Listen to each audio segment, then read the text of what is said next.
Primeiramente agradecer o convite de estar aqui, né? É um prazer estar aqui na sua presença, agradecer a Fernanda. Vou falar de um lugar que é um pouco diferente, né, do lugar de vocês. Vou tentar contribuir um pouco com a reflexão que vem de um outro lugar, que é o lugar do direito, o lugar da norma, né?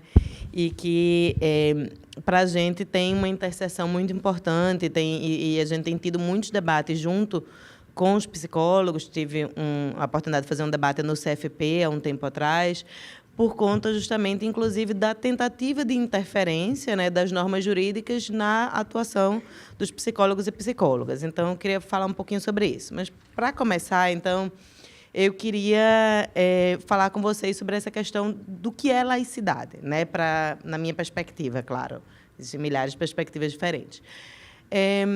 O tema da laicidade, ele é um tema que está em disputa hoje, certo? Então, a gente escuta, inclusive, muitas pessoas dizerem assim: o Estado é laico, mas não é ateu, né? Criaram essa expressão: o Estado é laico, mas não é ateu. Infelizmente, muitas vezes, quando as pessoas usam essa expressão, elas estão querendo tensionar o tema da laicidade para um lado que, particularmente, não é o lado que eu concordo e que eu acho que a gente favorece direitos humanos. Por quê? Porque a ideia da laicidade, então, é essa ideia de uma separação entre as religiões e o Estado. As religiões têm o seu lugar e o Estado tem o seu lugar, né? Quando se diz o Estado é laico, mas não é ateu, a ideia é, olha, tá bom, cada um tem seu lugar, mas a gente pode dialogar, a gente pode tensionar, a gente pode colocar alguns aspectos religiosos dentro do Estado. Por quê? Porque isso é cultural, porque o Brasil é assim, porque a maioria da população brasileira é religiosa. Então, você vai começando a usar esses argumentos culturais, esses argumentos quantitativos e majoritários, para dizer que determinadas noções religiosas ou determinadas perspectivas religiosas podem, sim, adentrar no Estado, né? Então, por exemplo, um exemplo que parece bobo, mas não é, né? Os símbolos religiosos dentro de tribunais, dentro do legislativo, dentro do executivo. Você chega nos lugares e tem um Cristo, né?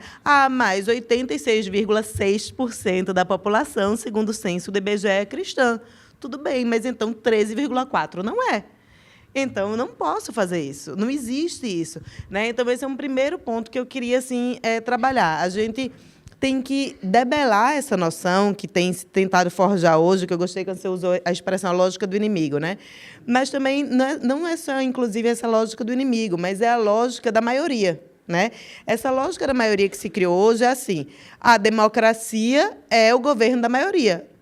Espera aí. Democracia é o governo da maioria, mas ela não pode oprimir as minorias, certo? Uma democracia que oprime minoria não é democracia, é um regime totalitário, e a gente já viu isso na história. O Hitler foi eleito, gente, entende? Ele foi eleito.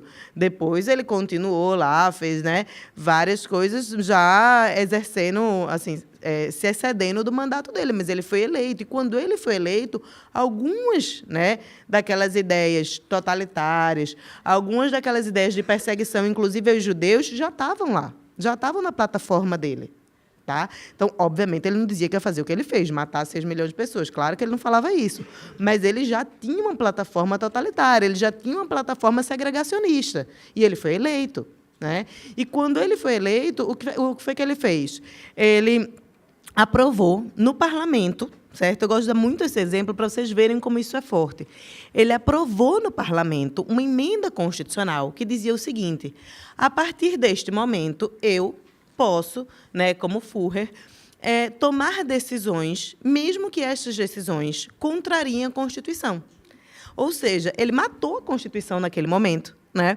Mas ele não matou a Constituição sozinho, por um ato arbitrário dele. Ele não chegou lá e publicou uma norma. Ele conseguiu aprovar aquela norma no parlamento. Então, idealmente, era a regra da maioria. Idealmente, ele estava usando da regra democrática. Então, esse é um primeiro ponto que a gente tem que sempre pensar. Democracia não é oprimir minoria. Democracia não é colocar qualquer coisa a voto, não, né?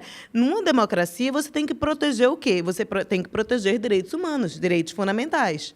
porque você vai proteger as minorias. Então, mesmo que eu não concorde com alguém, mesmo que eu não goste de alguém, aquele direito daquela pessoa está resguardado. Então, esse é o primeiro ponto. Não importa que 86,6%, que 99%, não importa. Importa que todo mundo tem que ter seus direitos resguardados. Então, esse é um primeiro ponto que eu acho que é essencial, né? Então, a lógica da laicidade, ela é essa lógica que diz, olha, a gente vai, sim, separar as religiões do Estado. E quando a gente separa as religiões do Estado, a gente não está, de modo algum, desfazendo das religiões, desconsiderando as religiões, dizendo que as religiões... fazendo qualquer tipo de análise negativa sobre as religiões. A gente só está dizendo o seguinte, existem diversas religiões. No Brasil, são mais de 144 denominações religiosas catalogadas. Então, todas essas religiões têm que ter espaço. Para que todas essas religiões tenham espaço, o Estado, ou seja, o Executivo, o Legislativo, o Judiciário, o Ministério Público, a Defensoria Pública, ou seja, todos os órgãos estatais não podem professar nenhuma religião. Eles têm que ser separados da religião, né? E cada pessoa, nas suas atividades privadas, tem todo o direito de exercer a sua religião. Mas na sua atividade pública, como servidor público, não. Na sua atividade como servidor público, você tem que basear a sua atuação dentro do quê? Dentro da norma jurídica. Né?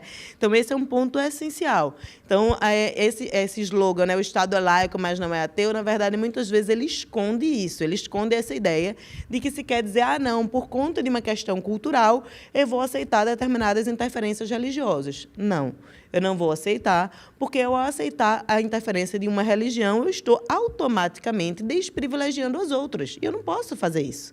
Eu não tenho o direito de fazer isso. Né? Esses são pontos essenciais para o início do debate. O segundo ponto que eu queria destacar é o seguinte, que a norma jurídica, né, e aí vindo para o meu campo de debate, a norma jurídica, qual é a principal característica, né, que a gente vê na norma jurídica? É que ela tem força.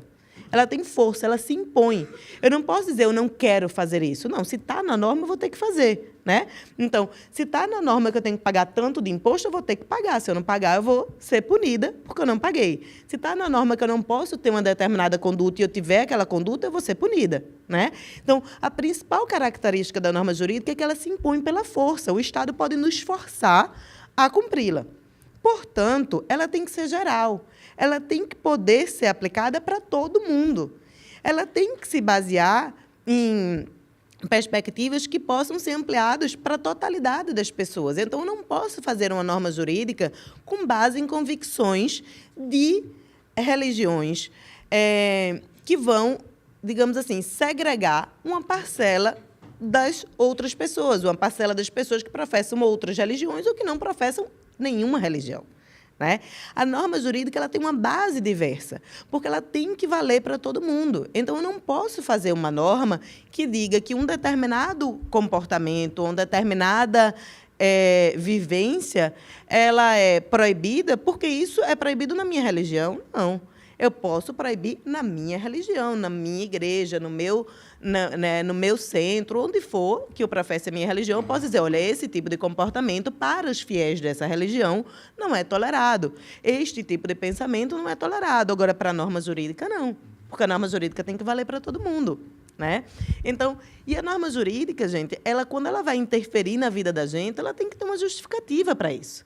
Né? E essa justificativa não pode ser uma justificativa religiosa. Então, por exemplo, né, na questão da união estável entre pessoas do mesmo sexo. Eu sempre tensiono isso com meus alunos. Eu falo para eles o seguinte, olha, gente, me dê uma justificativa jurídica, ou seja, uma justificativa que não tenha fundo religioso, para o Estado interferir na vida pessoal das pessoas e dizer com quem elas devem se relacionar. Entende? Uma justificativa jurídica que diga o Estado tem o direito de me dizer com quem eu devo me relacionar ou não.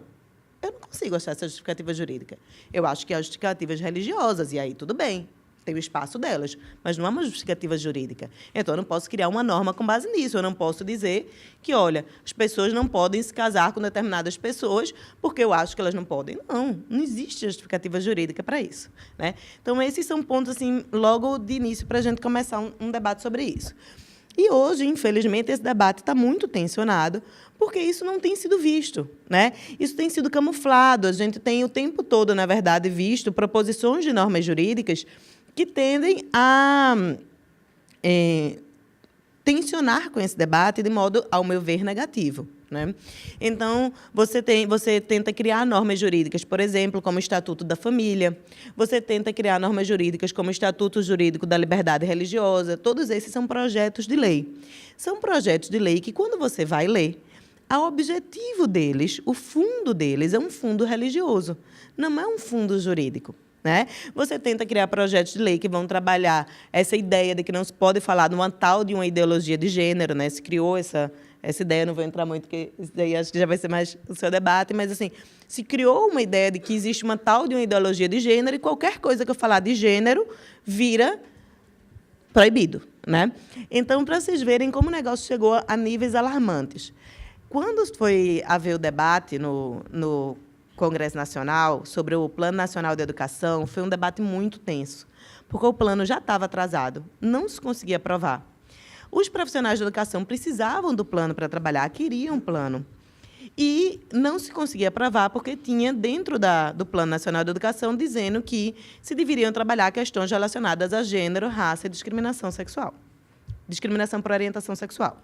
Se falava isso no plano. Então, não se conseguia aprovar por conta dessa emenda que se queria que fosse retirada.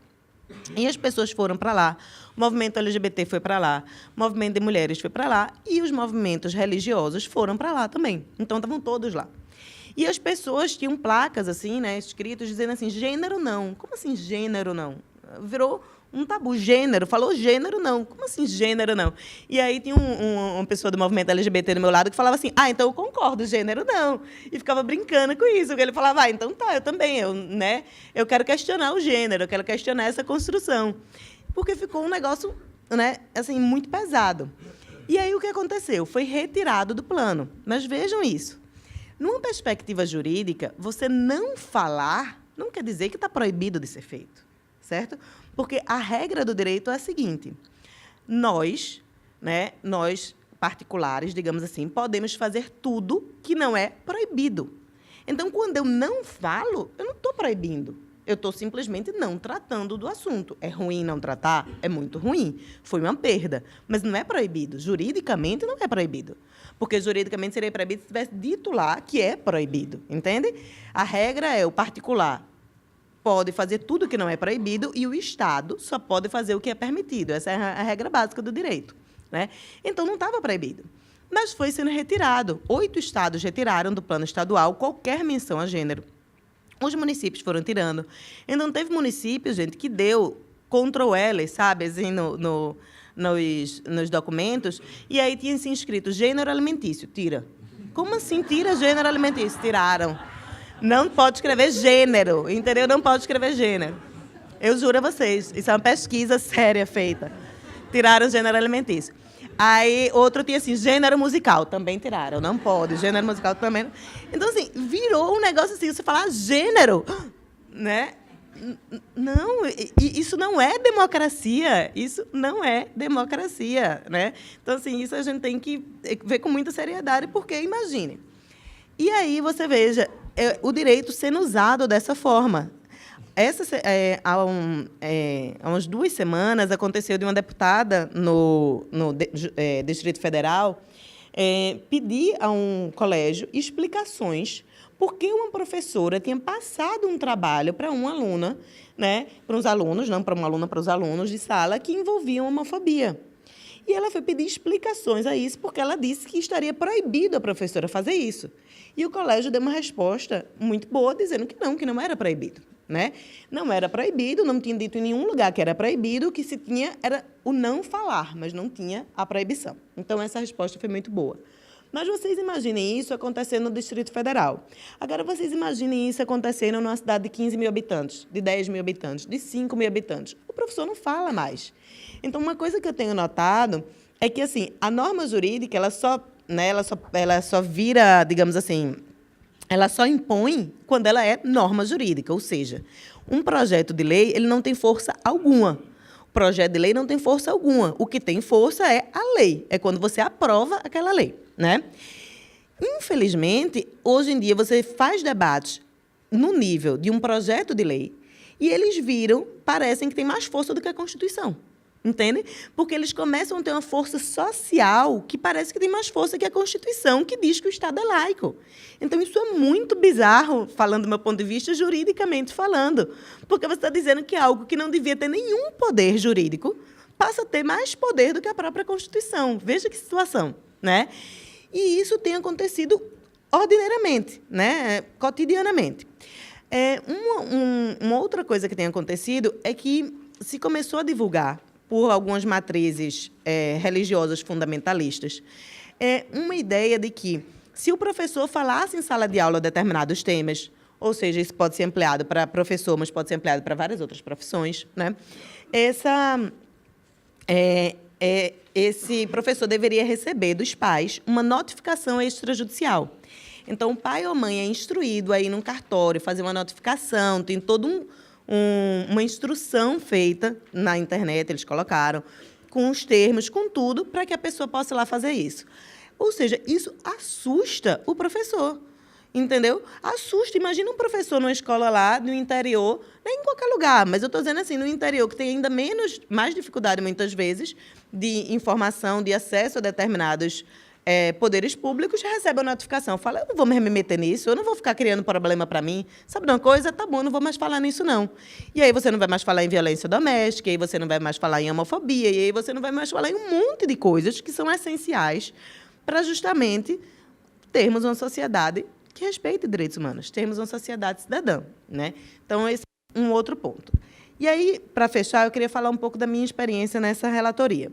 A Relatoria de Direitos Humanos e Estado Laico da Plataforma Desca, a Plataforma Desca Brasil é uma organização que reúne em torno de 46 entidades da sociedade civil, movimentos sociais, ONGs, que trabalham com temas de direitos humanos.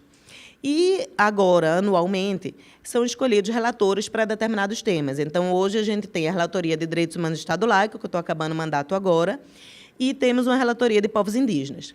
Qual é a ideia das relatorias? É você ir nos lugares, fazer missões e ver a situação de violação de direitos em um determinado tema. Então, eu fiz uma missão aqui no Rio, que foi onde nós nos conhecemos, né? E uma missão em Brasília. A missão aqui do Rio focava no direito à saúde e a de Brasília no direito à educação. E o que foi que a gente viu?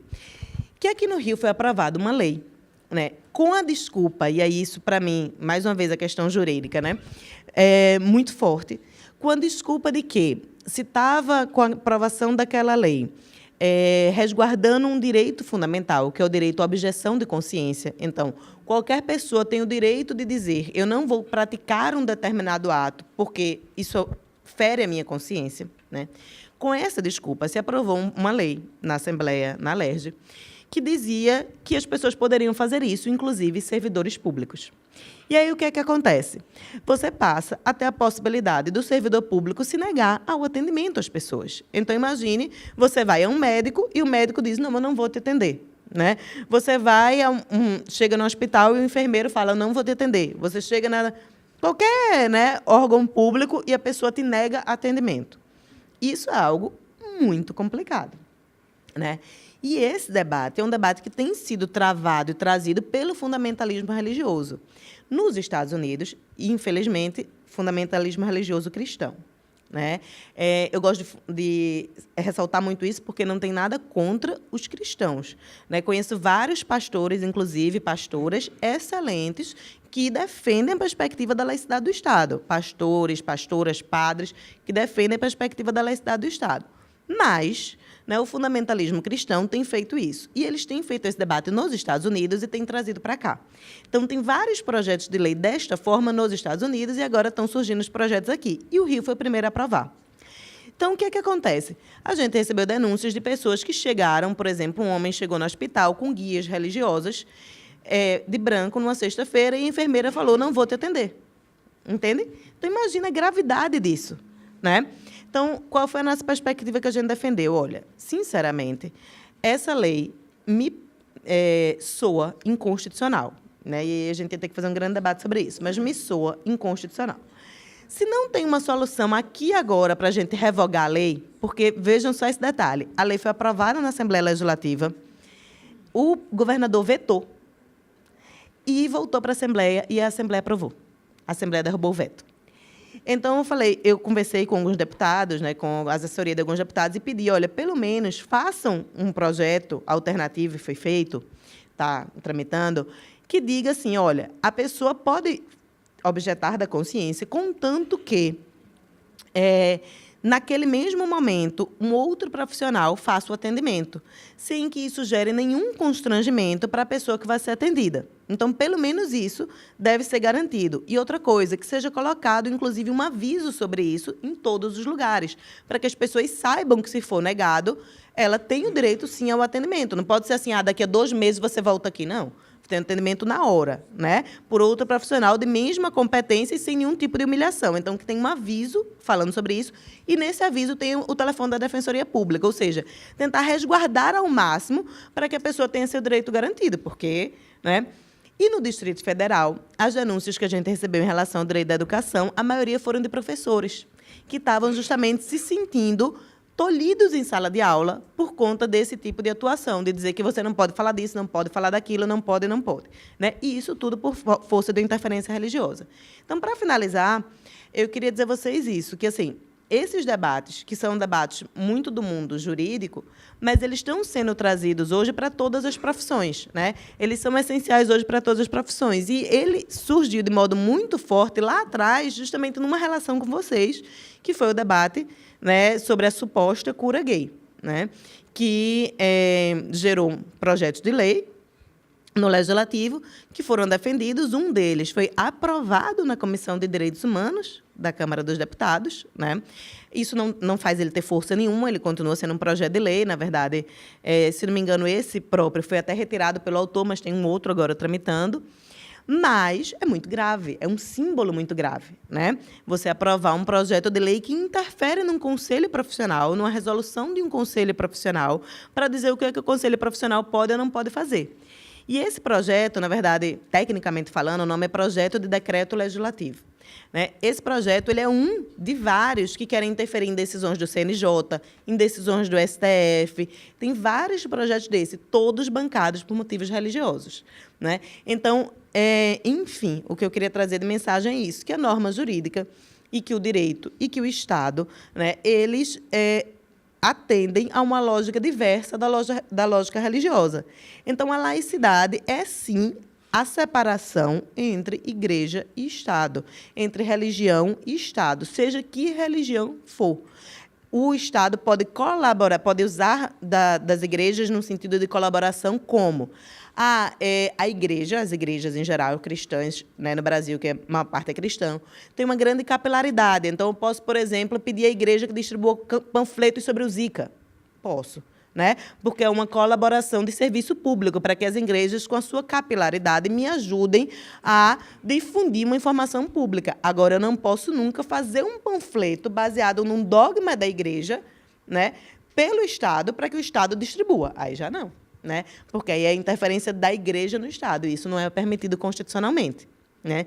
Então, essa lógica tem que ser dita. E a lógica, repito, né, da ideia do começo, que democracia não é ditadura da maioria. Democracia é um regime que, sim, o voto é muito importante, sim, a voz das pessoas é muito importante, sim, várias decisões são tomadas pelo modo majoritário, né, de decisões, mas existe um núcleo fundante do regime democrático, que são os direitos fundamentais. Entende? E esse núcleo é cláusula pétrea, não pode ser retirado da Constituição. E é nele que está o princípio da laicidade do Estado. E é nele que está o princípio das liberdades em geral, né? Então, a gente precisa resguardar esse princípio, resguardar esses direitos, independente das nossas convicções pessoais, né? Então, esse ponto.